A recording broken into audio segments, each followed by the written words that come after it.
Hello, नमस्कार साथियों। मैं आपका साथी संजय रतिवाल। मैं आप सभी का हमारे YouTube प्लेटफॉर्म द्रोणा पीसीएस पे हार्दिक स्वागत करता हूँ।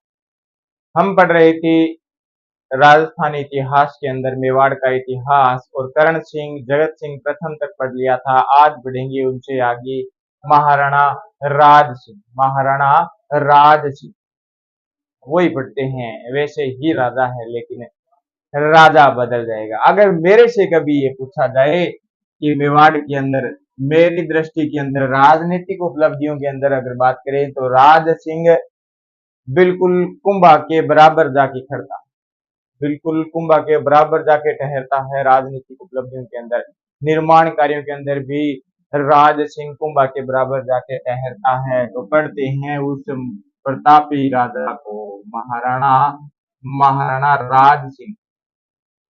जैसे ही राज सिंह का नाम आता है हमारे मन के अंदर थोड़ी और ज्यादा फीलिंग आ जाती है, रुचि आ जाती है पढ़ने की। इसको पढ़ने की, इतिहास को पढ़ने की। ये कुछ दो चार राजा ही ऐसे हैं जो इतिहास को पढ़ने की रुचि बनाते हैं, क्योंकि इनके अंदर जो कहानियां हैं वो कहानियां ही इतनी रोचक है। महाराणा राज सिंह के शासनकाल की बात करें, 1652 से 1680 तक शासनकाल रहता है। महाराणा जब राज सिंह राजा बनता है तब दिल्ली का जो बादशाह, दिल्ली का सुल्तान कौन होता है? दिल्ली का सुल्तान होता है वो ही जो कहाँ पे गया था? उन महलों में गया था। कहाँ पे गया था? उन महलों में गया था। कौन से महलों में गया था जी? दिल खुश महलों में गया था। ये दिल खुश करके आया था। उसके बाद में क्या करता है ये? उसके बाद में फिर ये जगदीश मंदिर में रह के आता है। शाहजहां जैसे ही राज सिंह राजा बना, राज सिंह देखता है यार काफी समय से सुना सुना सा चल रहा है, कुछ लड़ाई दंगे नहीं हुए, थोड़ा लड़ाई दंगा करती है अपने में। जो शहर दीवार है नहीं किसी को ना, ये भी पूरा ऐसे खतरनाक है, लड़ाकू है, बहुत सरडा है ये, बहुत सरडा क्या है, बहुत सरडा है। राज सिंह ने राजा बनते ही जी क्या कर दिया? चित्तौड़ किले का चित्तौड़ किले का जी पुनर्निर्माण प्रारंभ कर पुनर्निर्माण प्रारंभ कर दिया। जब मुगल मेवाड़ संधि होती है, मुगल मेवाड़ संधि में ये कहा जाता है कि चित्तौड़ तो आपको वापस दे देंगे, लेकिन चित्तौड़ का जो पुनः निर्माण है वो आप नहीं कराओगे। करण सिंह ने नहीं कराया, जगत सिंह ने नहीं करवाया, लेकिन राज सिंह ने राज सिंह ने क्या कर दिया जी? चित्तौड़ किले का पुनः निर्माण शुरू कर दिया।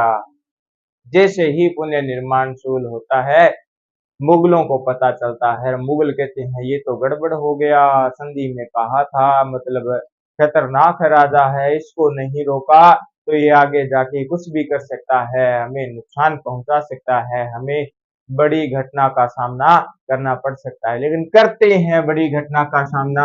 मेवाड़ मुगल के अंदर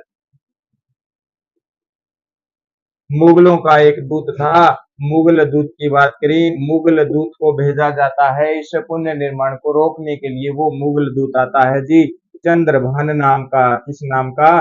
चंद्रभान नाम का मुगल दूत आता है एक, जो चित्तौड़गढ़ किले के पुनः निर्माण को रोकने के लिए आता है। लेकिन राज सिंह नहीं मानता। राज सिंह इसको कह देता है तो जा, जो होगा देखा जाएगा।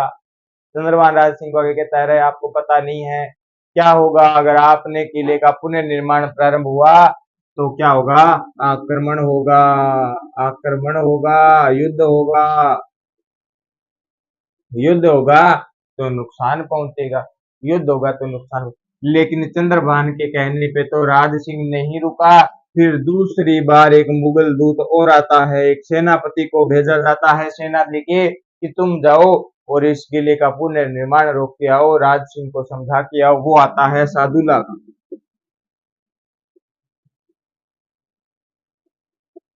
सादुल्ला खां नाम का सेनापति आता है। वो आता है सेना लेकर, लेकिन उसने एक बार तो जी रोक दिया इस किले का पुनर्निर्माण। अच्छे तरीके से समझा के जाता है, अच्छे तरीके से समझा के जाता है। राज सिंह ने कहा चलो ठीक है जो होगा देखा जाएगा, छोड़ दिया, लो निर्माण नहीं करेंगे, पुनर्निर्माण छोड़ देंगे, लिपापोती नहीं करवाएंगे। फिर आगे की घटना पढ़ते हैं। शाहजहां जब राजा था तो इसकी अफवाह उड़ा दी गई कि शाहजहां मर गया है। शाहजहां क्या हो गया? शाहजहां मर गया। शाहजहां मर गया तो इनके 4 बेटे थे। शाहजहां के 4 बेटे थे। दारा सिखो,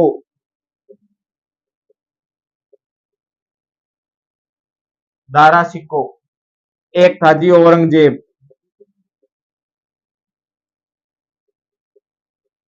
औरंगजेब, उसके बाद में शुजा और फिर है मुराद। ये 4 पुत्र हैं। इन चारों पुत्रों के बीच में उत्तराधिकारी के लिए वाद विवाद होने लगता है। शाहजहां कहता है मैं राजा बनूंगा, दारा सिको कहता है मैं राजा बनूंगा, औरंगजेब कहता है मैं बनूंगा। शुजा और मुराद के मन में भी थोड़ा थोड़ा ऐसे चल रहा था कि हम भी राजा बने। लेकिन जब शाहजहां अंतिम अवस्था में था, ये तो अफवाह उड़ाई थी कि मर गया, लेकिन बाद में इन चारों को पता चलता है अरे बापू जिंदा है, बापू जिंदा है। तो एक बार ये देख लेते हैं दोबारा। राज सिंह, महाराणा राज सिंह का शासनकाल मिलता है 1652 से 1680 तक। राजनीतिक उपलब्धियों की बात करते हैं तो राजा बनते ही इसने किले का पुनः निर्माण प्रारंभ कर दिया था, चित्तौड़ किले का। लेकिन पहली बार इस राज सिंह को जो भेजा जाता है समझाने के लिए, दूत भेजा जाता है एक चंद्रभान नाम का, उसे नहीं मानता है, ये उसे वापस भेज देता है। दूसरी बार दूत आता है सादुल्ला खां नाम का, सेना लेके आता है। इस सादुल्ला खां ने एक बार तो पुनः निर्माण रोक दिया था, एक बार तो शाहजहां को समझा के चला गया। लेकिन अब आगे पढ़ते हैं, आगे की कहानी पढ़ते हैं। शाहजहां के जी कितने पुत्र थे? 4 पुत्र थे। चार चार पुत्र थे। कौन कौन से थे जी? दारा सिको, औरंगजेब,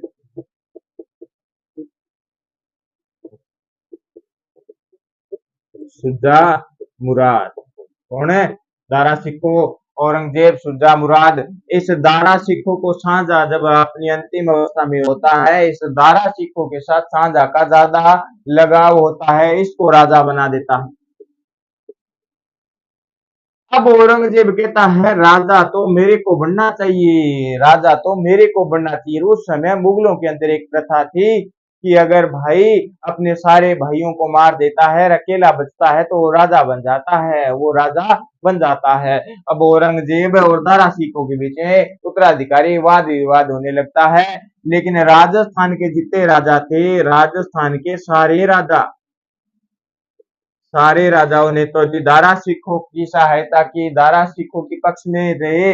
औरंगजेब फिर मैसेज डलवाता है राज सिंह को, राज सिंह को मैसेज डलवाता है, राज सिंह जी आप तो एक बात बताओ जी, क्या का उधर वो दारा सिख और मेरे बीच में जो अनबन चल रही है, आप किसकी सहायता करो? और राज सिंह कहता है मैं तो किसी की सहायता नहीं करूंगा, न तो तेरी करूंगा न दारा सिखो की करूंगा, तुम लड़ो मेरे को क्या लेना, रांद तुम्हारी, मैं क्यों बीच में आऊं, बाकी तो सारे मूर्ख है, देखा जाएगा।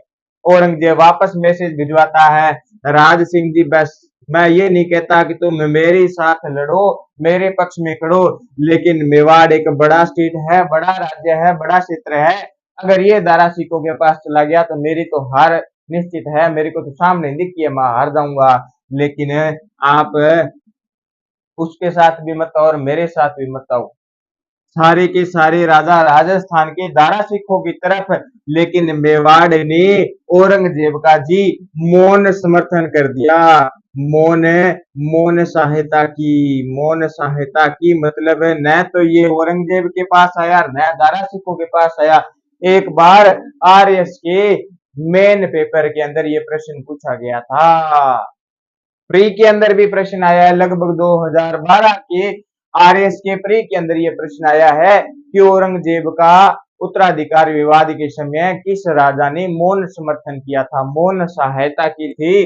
तो कौन है जी? मेवाड़ का राजा राज सिंह है। ध्यान में रखना, प्रश्न कभी भी पूछा जा सकता है। जैसे तैसे करके इसके बाद में औरंगजेब तो जी बन गया राजा, औरंगजेब बन गया राजा, दारा सिखों को हरा देता है। इस दारा सिकों के पास मारवाड़ का एक बंदा था। मारवाड़ का भी एक राजा आता है, जसवंत सिंह। और जसवंत सिंह कुछ समय बाद में औरंगजेब के साथ मिल जाता है, लेकिन औरंगजेब और जसवंत सिंह के बीच में इतनी ज्यादा नहीं बनती है, क्योंकि औरंगजेब को पता है ये बंदा पहले मेरे भाई दारा सिकों के पास था, अब मेरे पास आ गया तो ये बंदा कुछ भी कर सकता है।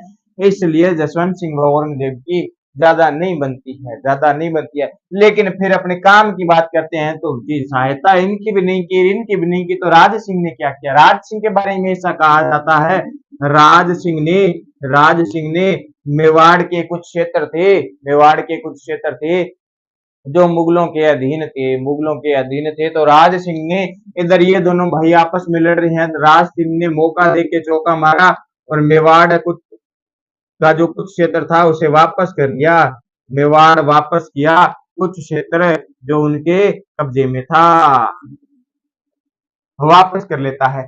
ये वापस करता है ना, इसको कहते हैं जी टिक्का दौड़। क्या कहते हैं? टिक्का दौड़ की बात करते हैं सर। टिक्का दौड़ क्या होती है? ऐसा कहा जाता है जब राज तिलक होता है, वो जब राज तिलक सेरेमनी आती है उसी दिन ये टीका दौड़ होती है, क्योंकि उस दिन हुआ क्या था, टीका लगाया गया था राजा के माथे पे। तिलक लगाते हैं, राज तिलक करते हैं ना, तो उसे अपने लोकल भाषा में कहते हैं जी टीका। तो टीका दौड़ होती है, क्या होती है? टीका दौड़ होती है। इस टीका दौड़ के अंदर जो मेवाड़ का क्षेत्र था जो मुगलों के अधीन था उसे वापस कर लिया जाता है। अब बात आ गई सर, फिर क्या और क्या, मेवाड़ के राज सिंह ने भी इस एक के अंदर ही औरंगजेब का मौन समर्थन किया। इसके बाद में तो भाई साहब राज सिंह ने औरंगजेब से चला चला के पंगे लिए। डरता नहीं है राज सिंह, अपना राज सिंह, राजस्थान का राज सिंह। फिर पता है आपको राजस्थान का योद्धा कैसा होगा, राजस्थान का योद्धा कैसा होगा। अब जी कहानी स्टार्ट है, चला चला के पंगे लेने स्टार्ट कर दिए राज सिंह ने। वो पढ़ते हैं क्या पंगे लेता है, क्या पंगे लेता है। औरंगजेब ने एक जो कर था उसे वापस स्टार्ट किया। कौन सा कर जी? जजिया कर था। जजिया कर था। इसे 1679 के अंदर, 1679 के अंदर इसे पुण्य स्टार्ट कर देता है। इसका विरोध करता है कौन है? विरोध करता है जी राज सिंह। विरोध कर देता है इस कर का, औरंगजेब के विपक्ष खड़ा हो जाता है, सामने खड़ा होकर कहता है जजिया कर मैं नहीं देने दूंगा, मेरी जनता जजिया कर नहीं देगी। इस जजिया कर को अकबर ने समाप्त किया था। अकबर जब राजा था तो इसने समाप्त किया था कि अब ये कर नहीं लेंगे। इससे पहले कुतुबुद्दीन ऐबक ने जजिया कर को भारत में प्रारंभ किया था। जजिया कर जो लगाया था कुतुबुद्दीन ऐबक लगाता है, अकबर इसे समाप्त कर देता है, लेकिन औरंगजेब 1679 के अंदर जजिया कर वापस प्रारंभ करता है। लेकिन इसका विरोध कर देते हैं कौन है? हमारे राजस्थान के मेवाड़ क्षेत्र के महाराणा राज सिंह इसका विरोध करते हैं। लियो जी, एक बार तो कर दिया विरोध, आगे बढ़ते हैं और क्या होता है। फिर औरंगजेब ने एक घोषणा की। औरंगजेब कहता है कि जितने भी हिंदू देवी देवताओं के मंदिर है, उन्हें तोड़ेंगे,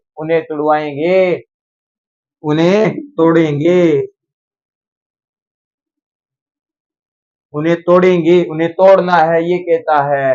फिर इधर क्या कहता है जी, अपना राज सिंह कहता है कोई भी हिंदू देवी देवताओं का मंदिर टूट रहा हो तो आप सीधा मेरे को मैसेज करो। मेरे WhatsApp number, Telegram number, Instagram number, जितनी सोशल मीडिया सब चलती है, सारा दिन ऑनलाइन रहता हूँ मैं, सब देखता हूँ, सबकी डीपियां देखता हूँ।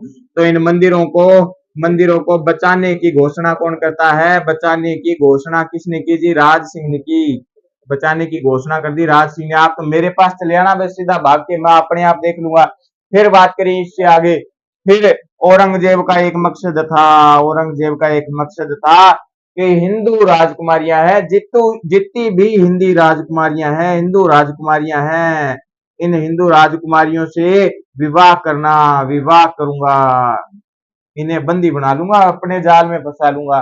फिर औरंगजेब की इस बात का विरोध कर देता है राज सिंह। राज सिंह कहता है अगर किसी भी हिंदू राजकुमारी के साथ औरंगजेब जबरदस्ती करता है, जबरदस्ती विवाह करता है, तो आप तो बस मेरे को मैसेज डाल देना, मैं आके तुरंत प्रभाव से विवाह कर लूँ, मतलब उनकी सहायता करूंगा। विवाह तो बाद की बात है, लेकिन करता भी है ऐसा। तो आप मेरे को मैसेज डाल देना, मैं डीपी देखूंगा, तुरंत सेना लेके आ जाऊंगा और औरंगजेब को क्या दूंगा जी, टक्कर दूंगा।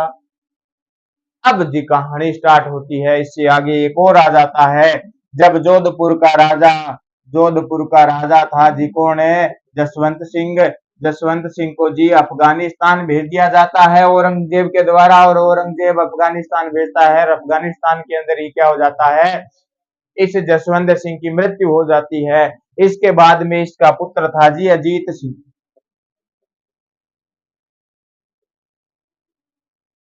अजीत सिंह राजा ये बनना चाहता है, लेकिन औरंगजेब इसे राजा बनाता नहीं। बनना तो क्या चाहता है, वैसे विधिवत देखे तो बनेगा, यही सबसे बड़ा पुत्र है तो यही बनेगा अजीत सिंह, लेकिन औरंगजेब इसे नहीं बनना देता है, क्योंकि जसवंत सिंह के मन में एक मकसद ये था कि जसवंत सिंह सारे राजस्थान पे राज करे, सारे राजस्थान का राजा कहलाए। तो अब इसकी अनक हो गई अजीत सिंह के साथ कि अब तो राजा बनने ही नहीं दूंगा, यहाँ पे अधिकार मेरा रहेगा। अजीत सिंह को राजा बनाने के लिए हम पढ़ते हैं दुर्गादास राठौड़। दुर्गादास राठौड़ है ना, जग वालो, वो वाली जो दोहे पढ़ेंगे, वो जब अजीत सिंह पढ़ेंगे, जसवंत सिंह पढ़ेंगे, मारवाड़ पढ़ेंगे, तब मैं आपको बताऊंगा, खतरनाक तरीके से बताऊंगा। अब इस अजीत सिंह को राजा बनाना है, अजीत सिंह को राजा बनाना है, तो दुर्गादास राठौड़ इस अजीत सिंह को साथ लेके हमारे मेवाड़ के राज सिंह के पास आते हैं। राज सिंह के पास आते हैं। ये राठौड़ है, ये राठौड़ है, और ये जी है कौन है, सिंसोदिया। सिंसोदिया है। राज सिंह ने भी कह दिया आप तो कुछ समय मेरे पास रुको, राजा बना देंगे, ऐसी कौन सी बात है। राज सिंह ने पूरा का पूरा भाग लिया अजीत सिंह को राजा बनाने के लिए, अजीत सिंह को राजा बनाने के लिए। तो मतलब औरंगजेब अब इनसे भी दुखी हो जाता है, क्योंकि इधर राठौड़, राठौड़ जी है मारवाड़ वाले, प्लस सिंसोदिया कौन है, मेवाड़ वाले। सिंसोदिया गठबंधन हो रहा था, गठबंधन हो रहा था। औरंगजेब ये नहीं चाहता है कि इनका गठबंधन हो, और अगर इन दोनों बड़े स्टेट का गठबंधन हो गया तो अपना जो है काम खत्म। अब जी आगे रांधी रांध वो पढ़ते हैं, क्या रांध, क्या रांध वो पढ़ते हैं। तो ये देख लेना, औरंगजेब ने जजिया कर लगाया था, इसका विरोध करता है 1679 के अंदर राज सिंह। इसके बाद में औरंगजेब एक घोषणा करता है कि हिंदू देवी देवताओं की मूर्तियां मंदिर फोड़े जाए, तोड़े जाए, तो इसका भी विरोध करता है। राज सिंह घोषणा करता है कि अगर हिंदू देवी देवताओं के मंदिर के कोई आंच आती है तो मेरे को याद दो, मैं तुरंत प्रभाव से पहुंचूंगा। फिर औरंगजेब कहता है हिंदू राजकुमारियों से मैं विवाह करूंगा। राज सिंह कहता है अच्छा मेरे होते तो विवाह करेगा, देख लेंगे, और ये इसका भी विरोध कर देता है। फिर बाद में मारवाड़ का अजीत सिंह को राजा बनाने के लिए दुर्गादास राठौड़ आता है, इनके भी सहायता करता है, और राठौड़ सिंसोदिया गठबंधन होता है। अब जी रांद ही रांद, वो रांद पढ़ते हैं, क्या रांद, है ना, किस तरीके की लड़ाई। अभी बात कर रहे थे हम विवाह पे बात कर रहे थे कि वो कहता है हिंदू राजकुमारियों से विवाह करूंगा, इधर राज सिंह घोषणा करा देता है कि मैं हिंदू राजकुमारियों की रक्षा करूंगा। तो इसी पे चल जाते हैं, इसी पे चल जाते हैं। 1669 ईस्वी की घटना है ये 1669 ईस्वी की कहानी है। एकम 70 रूपनगढ़,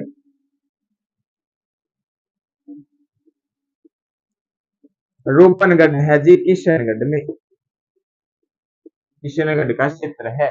यहाँ की एक राजकुमारी है, राजकुमारी है जी चारुमती।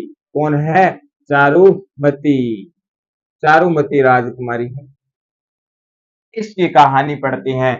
ऐसा कहते हैं दीपावलियों के आसपास का समय था, और एक महिला दिल्ली से आ रही होती है, इनके महलों के इधर उधर घूम रही होती है, और पोस्टर बेच रही होती है, आवाज लगाती है पोस्टर ले लो, पोस्टर ले लो। चारुमती उस महिला को बुलाती है, अरे माई आ बैठ, किसके पोस्टर ले रही है, कर बहुत सारे पोस्टर, आप बताओ किसके चाहिए। तो ये पोस्टर मांगती है, बजरंग बली, हनुमान जी, गणेश जी के, इन सबके पोस्टर ले लेती है। पोस्टर है, बाद में ये कहती है, महिला कहती है और चाहिए पोस्टर, ये कहती है हाँ दे दो, किन के दे दो, का कुंभा केर, सांगा केर, महाराणा प्रताप के, रमन सिंह के, इनके भी पोस्टर है तो दे दो, वो दे देती है। देने के बाद में फिर महिला कहती है इतने लेने का, क्या मेरे पास इनसे अच्छी भी एक है पोस्टर है, वो भी लो आप, इतने लिए तो एक वो भी ले लो मेरे कहने पे। चारुमती कहती है अच्छा तो दिखा। पोस्टर दिखाती है। चारुमती पूछती है ये कौन है? कि ये दिल्ली सुल्तानत राजा बादशाह कौन है? औरंगजेब है। अच्छा ये औरंगजेब है। चारुमती पोस्टर लेती है और अपनी सहेलियों को बुलाती है। उस महिला को पहले पैसे दे देती है और अपनी सहेलियों को कहती है अपने सारे के सारे हील वाले सैंडल उतारो और इस बंदे के मुख पे सारे अपने एक एक हील वाले सैंडल फड़काओ। उस पोस्टर पे फिर एक एक हील वाले सैंडल मारे जाते हैं। लास्ट में चारुमती उस पे थूकती है और उसके फाड़ के टुकड़े टुकड़े करके उस महिला को दे देती है। जाके बोल देना राज औरंगजेब को, ले तेरा पोस्टर तू संभाल, ये घटना की है चारुमती ने। महिला थी, वो बूढ़ी महिला थी। महिला का कार्य आपको पता है, बात को बतंगड़ बनाना। छोटी सी बात है उसको खींच खींच के इतना बड़ा बना देना कि आगे वाले को तो समझ ही मत है। औरंगजेब के पास महिला जाती है और वो पोस्टर देती है, ये लो औरंगजेब के आपका पोस्टर। औरंगजेब देखता है, औरंगजेब देखेगा अरे इतना छोटा कैसे, अगर बाद में वो उसको ऐसे देखता है तो सारे के सारे टुकड़े टुकड़े चप्पल मारी हुई कीचड़ के निशान उसपे। फिर महिला बताती है मैं उधर रूपनगढ़ गई थी, किशनगढ़ के अंदर वो राजकुमारी चारुमती है ना, उसने ये यार अब बात को इतना बढ़ा देती है। महिला कहती है कि वो महिला है, कुंवारी कन्या है, उसके मुख से मैंने आपके लिए इतनी गंदी गंदी गालियां सुनी है, क्या ही बताऊं, महिला होकर भी वो आपको इतनी गंदी गंदी गालियां दे देती है। औरंगजेब को गुस्सा आता है। औरंगजेब इन रूपनगढ़ वालों के पास मैसेज भिजवाता है, और क्या हाल है राजा साहब जी, अच्छे हैं? मैंने सुना है आपकी राजकुमारी विवाह उम्र में है। राजा को ही पता है विवाह तो करना ही है, आज नहीं तो कल करना ही पड़ेगा। इतने बड़ गरे राजा का रिश्ता आया तो क्यों न कर ही ले, क्यों न कर ही ले। औरंगजेब के इस रिश्ते को स्वीकार करते हैं, उसके चारुमती के पिता व भाई स्वीकार कर लेते हैं कि रिश्ता मंजूर है। बाद में चारुमती को पता चलता है कि ये तो गड़बड़ होगी, मेरे पापा ने मेरे भाई ने उस औरंगजेब के साथ रिश्ता कर दिया जिसकी मैंने पोस्टर फाड़ी है, उसकी क्या ये औकात कि मेरे साथ वो विवाह करे। और चारुमती जाती है अपने पापा के पास और अपने भाई के पास जाके क्या है, किससे पूछ के रिश्ता किया, मेरी सगाई कर रही हो, मेरे से बिना पूछे कर रही हो। इसका भाई कहता है तू भी सुन, ओ औरंगजेब की पोस्टर किसने फाड़ी? क्या मैंने? किससे पूछ के फाड़ी? तूने हमसे पूछा था कि मैं पोस्टर फाड़ रही हूँ, पूछती तो क्या पता हम आज वाद विवाद ही कर लेते, युद्ध कर लेते, आक्रमण कर लेते, भले जीते ना, युद्ध तो करते, बंदे को थोड़ी तो टक्कर देते। अब विवाह तो हो गया यार, वो इतना बड़ा राजा है, अब हमारे उसके आगे कुछ वो चलने वाली नहीं है।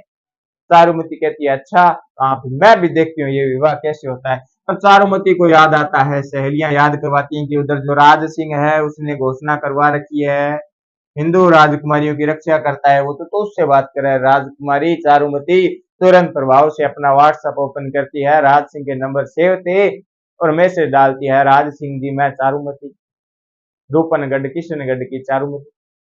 राज सिंह कहता है बता जी, ऐसे ऐसे करके ये बात है और औरंगजेब ने मेरे साथ ये किया। राज सिंह इस चारुमती की डीपी देखता है, डीपी देख के मोहित हो जाता है। डीपी देख के कहता है कि इतनी सुंदर राजकुमारी है, अभी इस उम्र में ही इस फोटो के अंदर इतनी सुंदर लग रही है, तो वास्तव में तो पता नहीं क्या होगा, वो ही नूर हीरा होगा ना, संदला परी होगी या नारा बेगम है, जो यही है चारुमती भी है। नारा बेगम भी क्या पंजाबी में पढ़ते हैं, नारा बेगम एक कहानी है, कभी मौका मिला तो वो भी मैं आपको सुनाऊंगा।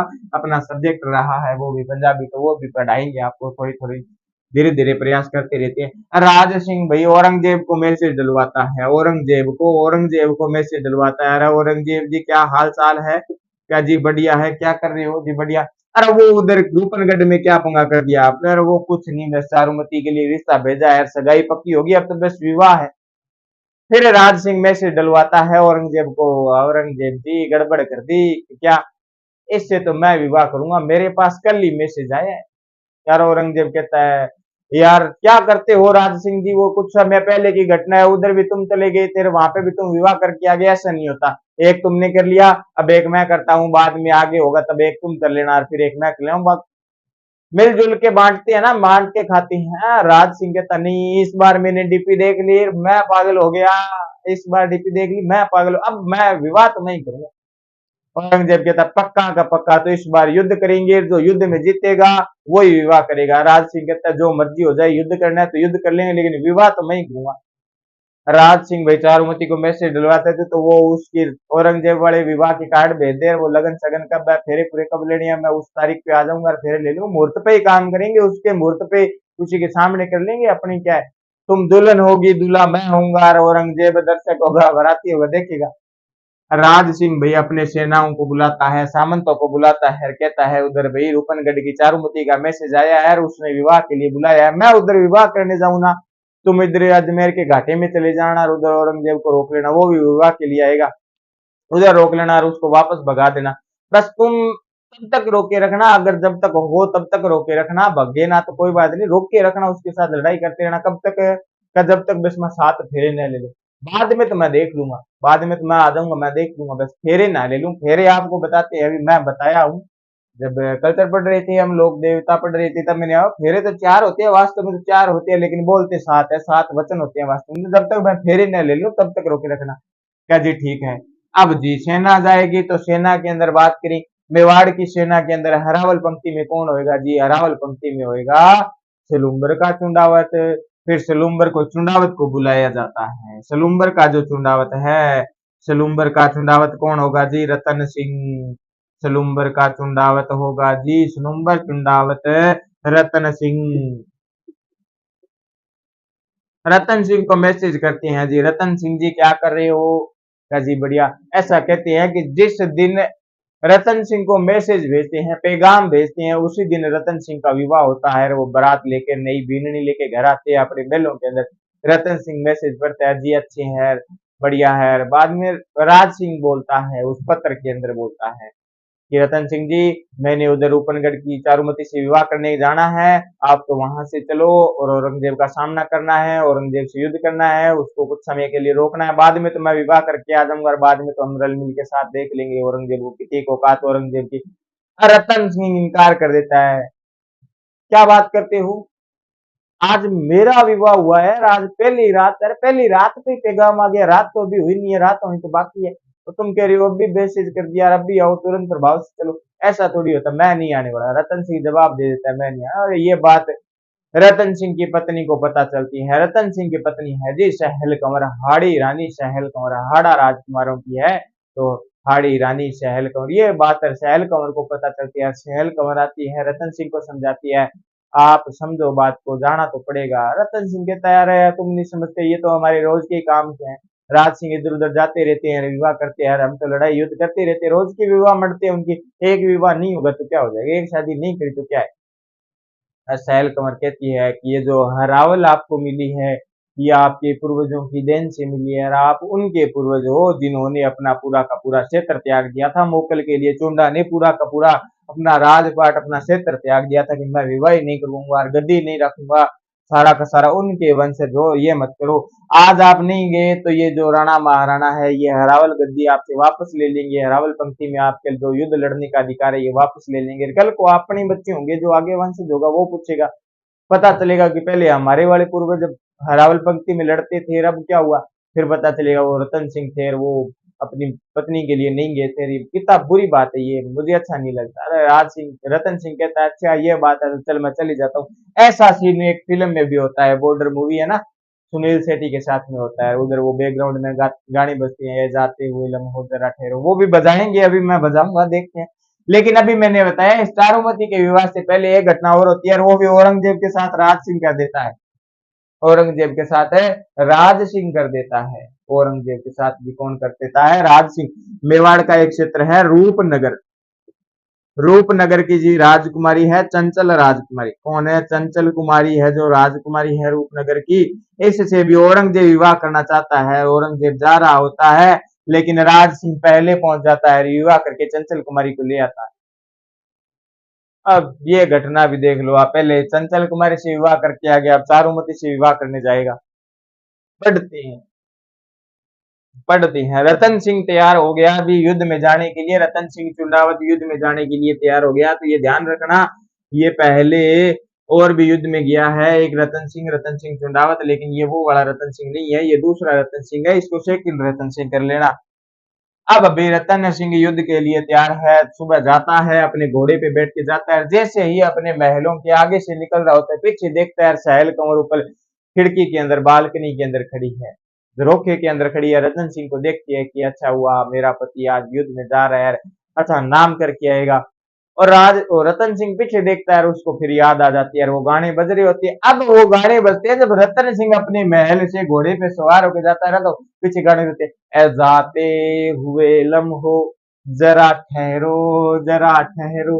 रतन सिंह भाई इन गानों को सुन के, उधर राजकुमारी को देख के, अपनी पत्नी सहल कंवर को देख कर अपने पास खड़े सैनिक को कहता है, इधर आ, तू तो ऊपर जा। रानी को, सहल कंवर को बोल कि अपनी कोई निशानी मुझे दे दे। क्या दे दे? निशानी मुझे दे दे, जिसे देख के मैं युद्ध में अच्छे तरीके से लड़ूं, अच्छा प्रदर्शन करूं। और वो सैनिक जाता है सहल कंवर के पास, फिर उसको जाके बोलता है, राजा ने कहा है, रतन सिंह ने कहा है कि तू तो जा रानी के पास और रानी को बोल अपनी कुछ निशानी मुझे दे, जिसे मैं देख के युद्ध में खतरनाक तरीके से लड़ूं और युद्ध जीतूं। सहल कंवर सोचती है, मेरा पति आज मेरे लिए युद्ध में नहीं जा पा रहा है, धिक्कार है इस जीवन पे, लानत है इस जीवन पे। सहल कंवर ने फिर भाई निशानी दी, सहल कंवर ने निशानी दी जी उस सैनिक को। ये बोल देती है सहल कंवर सारी की सारी बात सैनिक को पहले, कि मैं मेरा गर्दन काट के देती हूँ आपको, मेरा सिर देती हूँ, ये रतन सिंह को ले जाके दे देना कि ये लो निशानी। और वो गर्दन काट के उसको दे देती है। सैनिक लेके आता है, रतन सिंह को देता है, रतन सिंह को देता है। रतन सिंह भाई उस गर्दन को देख के, सिर को देख के अक्का बक्का रह जाता है कि ये क्या हुआ, आज मेरी वजह से सहल कंवर ने इतना बड़ा कदम उठाया है, तो इस युद्ध में तो फिर घातक ही होगा। बंदे को गुस्सा आ गया है, औरंगजेब की वजह से हमारे बीच में तनबन हुई और मेरी पत्नी ने इतनी बड़ी निशानी मुझे दी है। वो राज रतन सिंह के बारे में कहते हैं, वो सहल कंवर के बालों को अपने गले में कस के बांधता है और उस गले को अपने गले में बांध के युद्ध में जाता है। और भैया रतन सिंह इतना खतरनाक तरीके से लड़ता है कि एक बार औरंगजेब की सेना को उस अजमेर के घाटे में खतरनाक तरीके से बछाड़ देता है। रतन सिंह रोक लेता है। इधर राज सिंह इस चारुमती से विवाह कर लेते हैं, राज सिंह इस चारुमती से विवाह करते हैं, राज सिंह इस चारुमती से विवाह कर लेते हैं। लेकिन अंतिम समय के अंदर भी रतन सिंह उस युद्ध के अंदर अजमेर के घाटे में, ऐसा कहते हैं, मारा जाता है, मारा जाता है। लक्ष्मी कुमारी चुंदावत की एक कहानी है। सहल कंवर जब अपनी गर्दन काट के देती है तो ये उस समय सोचती है कि मैं उस बुआ की बेटी हूँ जिसने अपने राजा के युद्ध के मैदान से हार के आने के बाद किले के दरवाजे बंद कर दिए थे। मारवाड़ पढ़ेंगे तब आपको एक जसवंत सिंह राजा पढ़ाऊंगा, और उसकी पत्नी थी जसवंत दे, जिसने जसवंत सिंह युद्ध के मैदान से बीच में भाग के आ जाता है। जसवंत दे ने किले के दरवाजे बंद करवा दिए थे। ये कहानी में इंटरेस्टेड है, उसकी भतीजी हूँ, उसकी बेटी हूँ, तो मैं भी ऐसा ही करूंगी। जिसने अपनी गर्दन काट के दे दी थी रतन सिंह को। अब भाई रतन सिंह ने युद्ध खतरनाक लड़ा, औरंगजेब को पछाड़ दिया, राज सिंह विवाह कर लेता है। लक्ष्मी कुमारी चुंडावत की एक कहानी है, लक्ष्मी कुमारी चुंडावत की एक कहानी है। लक्ष्मी कुमारी चुंडावत की एक रचना है।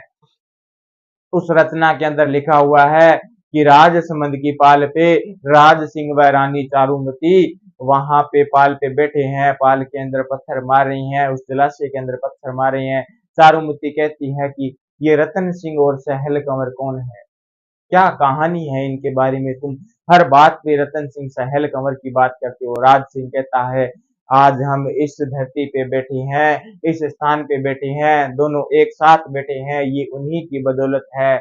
वो वो पत्नी जिसने अपने पति युद्ध में नहीं जा रहा था तो अपनी गर्दन काट के देती, और वो पति जो अपने देश के लिए शहीद हो गया, उनकी बदौलत है, उनकी बदौलत से ही हम दोनों का विवाह हुआ है और हम आज इसे पाल पे बैठे हैं। तो जी एक वो कहानी है, इसके अंदर चुंडावत मांगे सेनानी, सिर काट दियो सतरानी, सिर काट दियो सतरानी। ये लक्ष्मी कुमारी चुंडावत की जी रचना है। इसके बाद में जी एक खतरनाक अपने, इसके बाद में भी एक कवि और आते हैं, अच्छे कवि, मेघराज मुकुल नाम के कवि आते हैं, मेघराज मुकुल नाम के कवि आते हैं, मेघराज मुकुल नाम के कवि आते हैं। और इन मेघराज मुकुल ने एक कविता लिखी है, एक कविता लिखी है जी इस रतन सिंह व सहल कंवर पे, इस रतन सिंह व सहल कंवर पे कविता लिखी है। क्या जी? सेनानी, सेनानी होती है जी, सेनानी, सेनानी, सेनानी भी हिंदी में निशानी को कहते हैं। क्या कहते हैं? हिंदी में सेनानी को कहते, निशानी को कहते हैं। जो निशानी दी जाती है उस निशानी को कहते हैं जी क्या? सेनानी। मेघराज मुकुल की कविता है, ये अच्छी कविता है, कभी मौका मिले तो इसे पढ़ना। हिंदी भाषा में इस सेनानी को कहते हैं जी निशानी। निशानी जी। राज सिंह का विवाह हो जाता है। राजसमंद पाल पे चारुमती को घटना सुनाते हैं। अब आगे बढ़ते हैं जी। ये तो राजनीतिक उपलब्धियां थी राज सिंह की। अब जी इनकी सांस्कृतिक उपलब्धियां पढ़ते हैं। राज सिंह निर्माण कार्य भी करवाता है। इतना बड़ा योद्धा है, युद्ध कर रहा है, इधर उधर जाके विवाह करके आ रहा है, तो फिर उपलब्धियां तो होगी, सांस्कृतिक उपलब्धियां होगी। मंदिरों के बारे में पढ़ते हैं। मैंने आपको बताया था मंदिरों के लिए घोषणा करवाता है। मंदिर निर्माण के बारे में पढ़ते हैं, निर्माण कार्य के बारे में पढ़ते हैं। मंदिर कार्य पढ़ लेते हैं जी पहले। जी मथुरा के अंदर कृष्ण भगवान का मंदिर है। मथुरा के अंदर कृष्ण भगवान का मंदिर है। उसके अंदर जी दो पुजारी है। उसके अंदर दो पुजारी है जी, दामोदर दास, दामोदर दास, और एक पुजारी है जी गोविंद दास। कौन सा पुजारी जी? गोविंद दास। इनको पता चल जाता है कि उधर से औरंगजेब की सेना आ रही है, इस मंदिर को तोड़ने के लिए आ रही है। तो दामोदर दास व गोविंद दास उस मंदिर की कृष्ण भगवान की मूर्ति को लेकर वहां से भाग के मारवाड़ के जसवंत सिंह के पास जाते हैं। जसवंत सिंह कहते हैं जी अब मेरे पास इतनी बड़ी सेना नहीं है, इतनी शक्ति नहीं है कि मैं औरंगजेब का सामना करूं। आप तो उधर राज सिंह के पास चले जाओ मेवाड़ में। राज सिंह ने तो वैसे ही घोषणा करा रखी है हिंदू देवी देवताओं के मंदिर पे अगर कोई संकट आए तो आप मेरे को याद करिए, मैं रक्षा करूंगा।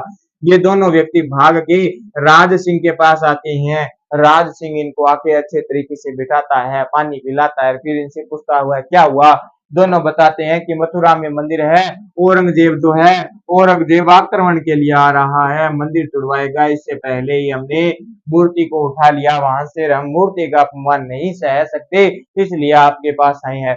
राज सिंह कहता है आप तो टेंशन मत लो, वो मूर्ति ले आए कर लिए। और दामोदर दास कहता है राज सिंह जी एक बार फिर सोच लो, पंगा औरंगजेब के साथ है। राज सिंह ऐसे पंगे औरंगजेब के साथ पहले ले चुका था। अरे राज सिंह कहता आप तो टेंशन ही मत लो, आप तो बस मूर्ति ले आओ, मूर्ति ले आओगे तो मैं मंदिर बनवा दूंगा और वहां पे अपने इस मूर्ति को रख देंगे, अच्छे बढ़िया तरीके से पूजा पाठ होगा और आप भी वहीं पे रह जाना। दामोदर दास व गोविंद दास मूर्ति लेके आते हैं। मूर्ति लेके आते हैं जी, फिर इस मूर्ति का जब क्या होता है, मंदिर बनाया जाता है। मंदिर कहाँ पे बनाया जाता है ये पढ़ते हैं। सिहाड़ गांव है एक, सिहाड़ गांव में, सिहाड़ गांव है, सिहाड़ गांव में मंदिर बनाया जाता है। सिहाड़ गांव में मंदिर बनाया जाता है, कृष्ण भगवान का मंदिर बनता है, मतलब श्रीनाथ जी का मंदिर बनता है। श्रीनाथ जी की मूर्ति है तो श्रीनाथ मंदिर का निर्माण होता है, और श्रीनाथ मंदिर का निर्माण होता है उस दिन से इस सिहाड़ गांव का नाम बदल के हो गया जी नाथ द्वारा। क्या हो गया? नाथ द्वारा। पहले इस नाथ द्वारा का जो प्राचीन नाम था वो सिहाड़ था। नाथ सिंह जी का मंदिर बनने के बाद में यहाँ पे मंदिर हो गया जी, मंदिर के नाम पे हो गया नाथ द्वारा। कृष्ण भगवान का मंदिर है, श्रीनाथ जी का मंदिर।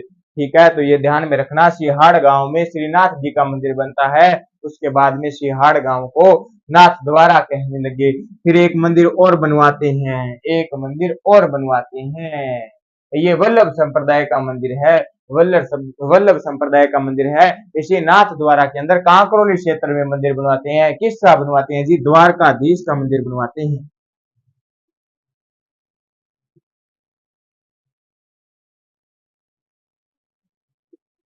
द्वारका, द्वारकाधीश मंदिर बनवाते हैं। कहाँ पे बनवाते हैं जी? ये कांकरोली में बनवाते हैं, कांकरोली में बनवाते हैं। कांकरोली कहाँ है जी? इसी नाथ द्वारा में है। वल्लभ संप्रदाय का मंदिर है ये, वल्लभ संप्रदाय का मंदिर है, वल्लभ संप्रदाय का मंदिर है। द्वारकाधीश या द्वारिकाधीश मंदिर। इसके बाद में फिर एक ये मंदिर और बनवाते हैं उदयपुर में, अंबा माता का मंदिर, अंबा माता का मंदिर। अंबा माता का मंदिर कहाँ पे बनवाते हैं जी? उदयपुर में, उदयपुर में बनवाते हैं। ये तो हो गए जी मंदिरों के बारे में। इनके बाद में इनकी माता थी जाना दे राठौड़ के नाम की माता थी। राज सिंह की माता कौन जी? जाना दे राठौड़। मंदिर देख लेना जी, मथुरा से दो पुजारी कृष्ण भगवान की नाथ जी की मूर्ति लेके आते हैं। दामोदर दास गोविंद दास सिहाड़ गांव में मंदिर बनवाया जाता है। नाथ जी का मंदिर बनता है, श्रीनाथ जी का मंदिर बनता है। इसी से सिहाड़ गांव का नाम बदल के क्या कर दिया? नाथ द्वारा कर दिया। मंदिर के बाद में जी कुछ झीलें बनती है, कुछ झीलों का निर्माण होता है। झीलें निर्माण होता है, झीलें निर्माण। झीलें निर्माण की बात करें तो इनकी माता थी जी, इनकी माता का नाम मिलता है जाना दे राठौड़। जाना दे राठौड़ नाम मिलता है। इस जाना दे ने तालाब बनवाया। उदयपुर के अंदर तालाब है जाना, जाना सागर तालाब। क्या नाम? जाना सागर तालाब। इनकी माता ने जाना दे ने जाना सागर तालाब का निर्माण करवाया। इनके बाद में इनकी रानी थी, राज सिंह की रानी थी, एक रानी थी जी राम रसदे। राम रसदे, राम रसदे नाम की रानी थी। इसने भी यहाँ पे एक बावड़ी का निर्माण करवाया। उस बावड़ी का नाम मिलता है त्रिमुखी, त्रिमुखी बावड़ी। क्या नाम मिलता है जी? त्रिमुखी बावड़ी मिलता है। रानी रामदस देश का निर्माण करवाती है। ये दोनों के दोनों तालाब और बावड़ी दोनों उदयपुर के अंदर है। कहाँ पे है? उदयपुर में है। इसके बाद में राज सिंह ने समय ने राजसमंद झील का निर्माण करवाया। राजसमंद झील का निर्माण करवाया। झील का निर्माण करवाया राज सिंह ने करवाया जी। किसने करवाया? राज सिंह ने करवाया। इस राज सिंह झील का निर्माण भी एक नदी को रोक के करवाया गया है। गोमती नदी को रोककर इसका निर्माण करवाया गया है। यहाँ पे फिर एक कहानी है। ये निर्माण जो चलता है भाई, ये कब से कब तक चलता है? 1662 से 1662 से 1676 तक इस झील का निर्माण होता है। 1676 तक इस झील का निर्माण होता है। अब जी इस झील के निर्माण कार्य की एक कहानी है। गोमती नदी को रोक, ऐसा कहा जाता है कि राज सिंह जी अपनी किसी रानी राजकुमारी से विवाह करने के लिए जा रहे थे। राजकुमारी से विवाह करके जाना है तो ये गोमती नदी को पार करना था। और उस दिन बारिश हो रखी थी, गोमती नदी की पूरी उफान आ रखी थी, बाढ़ आ रखी थी। गोमती नदी का जो प्रवाह है वो बहुत ज्यादा है, पानी उसके अंदर बहुत ज्यादा संख्या में बह रहा है। तो राज सिंह को जी इस गोमती नदी को पार करने में 3 दिन लग गए थे। 3 दिन तक वेट किया, इंतजार किया, पानी का बहाव कम हुआ, फिर राज सिंह पार करके जाते हैं। राज सिंह पार करके जाते तब कहते हैं गोमती आज तेरे इस बहाव से मेरा विवाह 3 दिन लेट हो गया और मैं वापस आता हूँ विवाह करके तुझे बांध के छोड़ दूंगा, क्योंकि मेरा विवाह लेट हुआ है, तेरे वजह से तेरे को बांध के छोड़ूंगा। उस कारण इस गोमती नदी को बांध देता है। गोमती गोमती नदी को बांध दिया जी। राज सिंह ने बांध के क्या कर दिया? राजसमंद झील का निर्माण करवा दिया गोमती नदी को बांध के। इतना खतरनाक था, देख लो, नदियों को ही नहीं छोड़ा इसने, इनको बांध दिया तो मानस तो चीज ही क्या है। फिर इस झील के बारे में एक कहानी एक और मिलती है ऐसे कि कोई चारण कवि था और राज सिंह इतना अच्छा है, इतने अच्छे के साथ साथ बुरा भी है। राज सिंह गुस्सेल आदमी था, बड़ा चिढ़कावरा था, बड़ा चिढ़कावरा था। राज सिंह को गुस्सा आ जाता है, एक चारण कवि था, उस चारण कवि को जी राज सिंह मार देता है।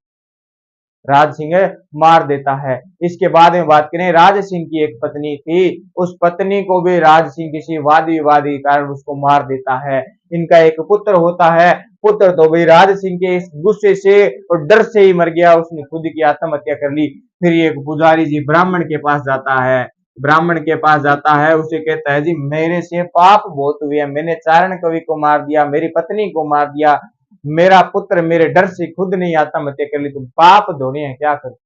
ब्राह्मण कहता है कि पाप धोने हैं, पाप धोने के लिए, पाप उतारने के लिए एक जलाशय का निर्माण करवा दे, जलाशय का निर्माण करवा दे, उससे तेरे पाप धुल जाएंगे। तो इसने जी इस जलाशय का निर्माण करवाया, किसका? राजसमंद झील का। फिर एक कहानी और मिलती है कि उस समय ये जब टाइम पड़ा है अपनी 1662 क्षेत्र के अंदर निर्माण कार्य चलता है, तो इस समय कहते हैं अकाल पड़ा हुआ था। क्या था? अकाल था।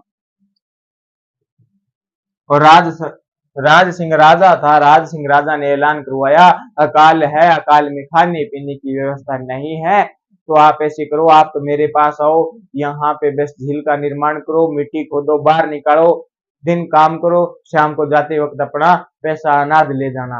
अकाल राहत कार्य में इस झील का निर्माण हुआ जी। ये 3-4 बातें हैं जी, बस इसको ध्यान में रखना है। अकाल राहत कार्य में निर्माण हुआ।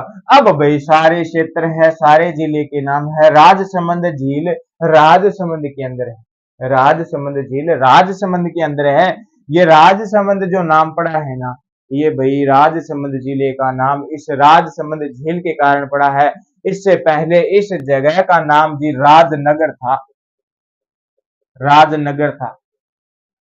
एकमात्र जिला है जिसका झील के नाम पे नाम है। बाकी आप क्षेत्र देखते हो, श्री गंगानगर देखते हो, अनूपगढ़ देखते हो, ये खुद एक क्षेत्र है। गंगानगर एक क्षेत्र है, अनूपगढ़ एक क्षेत्र है, जोधपुर एक क्षेत्र है, और बात करें हनुमानगढ़ एक क्षेत्र है, ये क्षेत्र है। बीकानेर एक क्षेत्र है, ये अपना खुद एक सीमित क्षेत्र है। उसके बावजूद भी बात करें तो नदी झील के निर्माण पे इस राजनगर का नाम कर दिया राजसमंद। एकमात्र ऐसा जिला है जिसका निर्माण नाम झील के नाम पे है, झील के नाम पे है। इसके बाद में राज सिंह की आगे की कहानी पढ़ते हैं। निर्माण कार्य पढ़ लिए, राजनीतिक उपलब्धियां पढ़ ली। अब इसके दरबार में दरबारी कवि है, उनके बारे में पढ़ लेते हैं। उन्होंने भी राजा इतना बड़ा है, इतने अच्छे अच्छे काम किए राजा ने, तो राजा के बारे में भी उन्होंने कुछ अच्छा ही लिखा होगा, वो पढ़ते हैं। क्या पढ़ेंगे जी? दरबारी कवि पढ़ेंगे। किशोर दास नाम का एक व्यक्ति होता है, किशोर दास नाम का एक कवि है, किशोर दास। किशोर दास नाम का एक कवि है, इसने जी सबसे पहले राज प्रकाश लिखा। राज प्रकाश, राज प्रकाश नाम का ग्रंथ लिख दिया। फिर एक कवि आते हैं सदाशिव भट्ट। सदाशिव भट्ट, वैसे ये ग्रंथ जो है पुस्तकें हैं, इनको आप एक दो बार याद करोगे तो आपकी टंग पे चिपक जाएगी, चिपकने के बाद में उतरेगी नहीं। राज प्रकाश इधर लिख दिया तो इसने लिख दिया जी राज रत्नाकर। राज राज आ रहा है, देख लो जी, राज सिंह की बुकें हैं, राज राज आ रहा है, राज राज आ रहा है। इसके बाद में पढ़ते हैं जी और कौन थे, और कौन थे। फिर एक कवि भान नाम का कवि मिलता है, कवि कवि भान नाम, इसने जी लिख दिया राजविलास। राजविलास ग्रंथ लिख दिया। क्या लिख दिया? राजविलास। फिर एक गिरधर आसिया नाम का बंदा आता है, गिरधर आसिया नाम का बंदा आता है, कवि आता है, इसने भी कुछ ना कुछ लिखा है। कवि पढ़ रहे हैं तो इनको भी पढ़ेंगे। इसने लिख दिया जी सगतरासो। क्या लिखा? सगतरासो। सगतरासो लिख दिया। इसके अंदर प्रताप के भाई शक्ति कुमार की जानकारी है, शक्ति कुमार की जानकारी मिलती है, शक्ति कुमार की जानकारी मिलती है इस सगतरासु के अंदर। फिर जी बंदा आता है रणछोड़ भट्ट। रणछोड़ भट्ट तेलंग नाम का बंदा आता है, तेलंग नाम का बंदा आता है। इसने लिखी जी राज प्रशस्ति। इसने लिखी राज प्रशस्ति, और एक लिखा अमर काव्य वंशावली।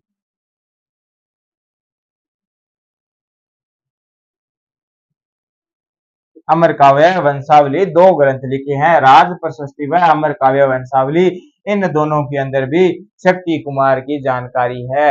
अब बात करते हैं जी राज प्रशस्ति पे बात करते हैं। इसका थोड़ा ज्यादा महत्व है, इसके बारे में पूछा जाता है। ये सबसे बड़ी प्रशस्ति है, ये भी ध्यान लिखना। सबसे बड़ी प्रशस्ति कौन सी है? राज प्रशस्ति है, राज प्रशस्ति है। कौन लिखता है जी? रणछोड़ भट्ट लिखता है। कौन लिखता है? रणछोड़ भट्ट लिखता है। इस राज प्रशस्ति के बारे में कहा जाता है ये 25 पत्थरों पे लिखी गई है, 25 पत्थर पे लिखी गई है, बड़े बड़े 25 भाटों पे लिखी गई है। इनके अंदर जी मेवाड़ के पहले राजा से लेके, मतलब बप्पा रावल से लेके और राजा, अब जो राजा पढ़ रही हैं राज सिंह तक की जानकारी है। राज सिंह तक की जानकारी इस राज सिंह प्रशस्ति के अंदर है, राज सिंह प्रशस्ति के अंदर, राज प्रशस्ति के अंदर है। जी ये भी देख लिया। और बात करती हैं ये जी संस्कृत भाषा के अंदर है, संस्कृत भाषा में है, किसमें है जी, संस्कृत भाषा के अंदर है। इस प्रशस्ति के अंदर मुगल मेवाड़ संधि की भी जानकारी मिलती है, हल्दी घाटी युद्ध की जानकारी भी मिलती है। और पढ़ते हैं 25 घाटों पे है, तो 25 पत्थर है, इसमें जो पहला पत्थर है उस पे लिखी हुई है जी आरती लिखी हुई है, देवी देवताओं को याद किया गया है। बाकी के जो 24 भाटे हैं जिन पे सर्ग लिखी हुई है, सर्ग होती है जी जानकारी, इतिहास होता है। बप्पा रावल से राज सिंह की जानकारी जो है इन 24 सर्ग पे है। पहले पे जी आरती मिलती है। ये जी कहानी है राज सिंह की, और ये राज प्रशस्ति है जो संस्कृत में सबसे बड़ा अभिलेख है, संस्कृत भाषा का सबसे बड़ी प्रशस्ति है। तो कैसी लगी आपको मेरी ये क्लास? अगर अच्छी लगी है तो लाइक करें, कमेंट करें, वीडियो को ज्यादा से ज्यादा संख्या में शेयर करें। अगर आप में से किसी साथी ने हमारे YouTube प्लेटफॉर्म धरोणा पीसीएस को सब्सक्राइब नहीं किया है तो सब्सक्राइब करें, बेल आइकन के बटन को प्रेस करें ताकि आपको नोटिफिकेशन मिलता रहे। धन्यवाद साथियों, मैं आपका साथी संजय रतिवाल।